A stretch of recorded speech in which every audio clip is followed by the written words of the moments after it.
India में धूप की कोई कमी नहीं है, फिर भी हैरानी की बात यह है कि रिपोर्ट्स और स्टडीज के अकॉर्डिंग 70% से 90% इंडियंस में विटामिन डी की कमी पाई जाती है और 50% से 75% लोग विटामिन B12 डिफिशियंसी से सफर कर रहे हैं। सोचो, एक ऐसा देश जहां साल भर धूप मिलती है, वहां लोग विटामिन डी डेफिशिएंसी का शिकार क्यों हैं? और एक नॉर्मल डाइट लेने के बाद भी बॉडी में विटामिन बी की कमी क्यों हो रही है?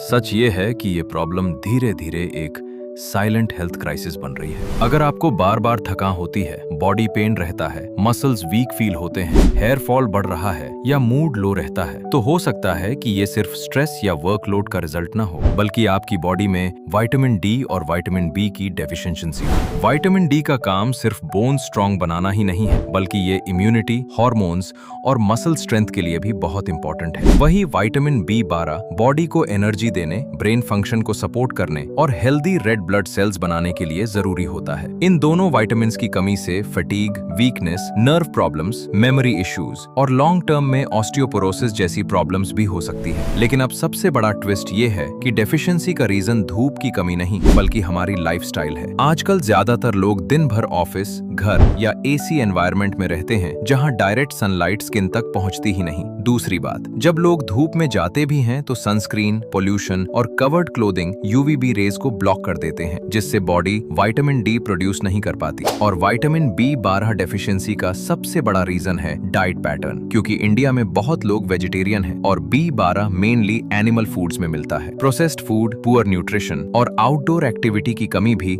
इस प्रॉब्लम को और बढ़ा देती है। अब सवाल ये है कि इस प्रॉब्लम का सोल्यूशन क्या है? सबसे पहला और सिंपल सोल्यूशन है डेली सनलाइट एक्सपोजर। रोज सुबह 15 से 20 मिनट तक 8 से 10 बजे के बीच डायरेक्ट धूप स्किन पर पड़नी चाहिए, बिना सनस्क्रीन के। तभी बॉडी विटामिन डी प्रॉपरली बना पाती है। दूसरा इंपॉर्टेंट स्टेप है अपनी डाइट को इम्प्रूव करना। विटामिन डी के लिए egg York, mushroom, fatty fish जैसे सैल्मन और ट्यूना और फोर्टिफाइड मिल्क अच्छे सोर्सेज होते हैं। साथ ही डेली आउटडोर वॉकिंग या एक्सरसाइज भी विटामिन डी लेवल्स इंप्रूव करने में हेल्प करती है। अब बात करें विटामिन B12 की, तो नॉन वेजिटेरियन लोग एग्स, फिश और चिकन से इजीली B12 ले सकते हैं, जबकि वेजिटेरियन लोग मिल्क, पनीर, कर्ड और फोर्टिफाइड सीरियल्स को अपनी डाइट में इंक्लूड कर सकते हैं। लेकिन अगर बॉडी में ऑलरेडी डेफिशिएंसी हो चुकी है, तो सिर्फ डाइट से लेवल्स क्विकली नॉर्मल नहीं होते, इसलिए ब्लड टेस्ट करवाना और डॉक्टर की एडवाइस से सप्लीमेंट्स लेना जरूरी हो सकता है। एक और इम्पोर्टेंट बात जो लोग इग्नोर कर देते हैं, वो ये है कि बिना टेस्ट के हाई डोज सप्लीमेंट्स लेना भी सेफ नहीं होता, क्योंकि विटामिन्स का ओवरडोज भी हेल्थ प्रॉब्लम्स क्रिएट कर सकता है। इसलिए स्मार्ट अप्रोच ये है कि अपनी लाइफस्टाइल में छोटे छोटे चेंजेस करें, डेली सनलाइट लें, बैलेंस्ड डाइट फॉलो करें।